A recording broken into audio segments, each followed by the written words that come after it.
So I think the second emotional phase of Stevenson's life was concerned with meeting Fanny Sitwell. There was an alternative title to this. There's a working title of this book. No young people in the audience are there. They're basically my son. He's 19. It was A Tale of Two Fannies, but Sandstone didn't actually feel that was the best possible title, so it remained to work. However, it was an important encounter for Stevenson. I suggest that if the Cornhill magazine had run a Lonely Hearts Club column in the latter part of the 19th century, the following might have appeared: spindly young man would like to meet older woman with a view to friendship, possibly more. I think he was probably disappointed in his wish for possibly more. The friendship became ever more strained and tortuous. Fanny at that time was separated from her clergyman husband, a man of allegedly uncongenial habits. Presuming these habits extended beyond picking his toenails, Stevenson would never refer to him by name, preferring instead the less than flattering epithet incubus, or merely identifying him as letter 22 of the alphabet. Presumably, vile stood for vicar. Presumably V stood for vicar, but vile, villain, and voluptuary are also contenders. So, a significant impact on his life. A lot of the time, I think he was just utterly frustrated. The relationship wasn't going anywhere. There are small hints in the poems that it may have done. The letters show him twisting and turning and reinventing Fanny as a mother figure, as an angelic figure, or whatever. However, I also feel convinced that this phase in his life put Stevenson on the road to depression. And I suppose, given what little I've learned the last few years about mental illness, that if we did actually have to put a label on Stevenson, I know there's a reaction against retrospectively claiming historic figures and putting diagnoses on them. I'm aware of that. Nevertheless, I do feel that Stevenson would have merited a diagnosis of rapid psychobipolar disorder. Several of the poems in this anthology were written when Stevenson was in the grip of near suicidal despair. The important aspect is that many of them have survived, albeit in a form that does not necessarily invite critical acclaim. The label bipolar has other implications the way Stevenson wrote. For writers whose creative rhythm is dictated in part by their position on the bipolar scale at any one time, revision and reworking during periods of normality become crucial.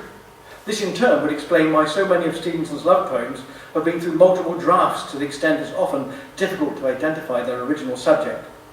These perspectives are further explored in the notes and so on. Today, Stevenson's illness will be labelled rapid psychobipolar disorder. He could travel the road from exhilaration to total despair in the course of a single day.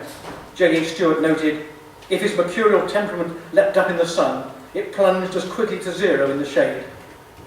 In March 1870, Stevenson writes to his cousin Bob, "My dear Bob, during almost the whole of this winter, I have been free from my usual attacks of morbid melancholy. But today I was in the depths again. Yesterday I was in high spirits, but from the morning I was gone, tried to find out where I could get hashish, half determined to get drunk, and ended, as usual, by going to a graveyard. I stayed about 2 hours in Greyfriars Churchyard in the depths of wretchedness." Stevenson dabbled with drugs at various stages in his life.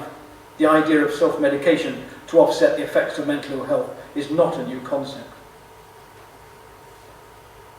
I want to read 3 short, bleak and unfinished poems, which haven't, I don't think, been published since the early Hellman. And you can see why they're not brilliant poems, but in terms of giving insight into who the man was and the depth of his despair, I feel they justify inclusion. So brace yourselves, here we go. Bleak bits. Oh now, although the year be done, now, although the love be dead, dead and gone, hear me, O loved and cherished one, give me still the hand that led me on. Really nice ambiguity about that, led me on. The rain is over and done. I am weary, dear of love. I look below and look above, on russet maiden, rustling dame, and love so slow and time so long, and hearts and eyes so blindly wrong. I am half weary of my love, and pray that life were done. And it continues, his next happy piece. All night through, raves and broods the fitful wind among the woods. All night through, hark, the rain beats upon the window pane. And there you have it.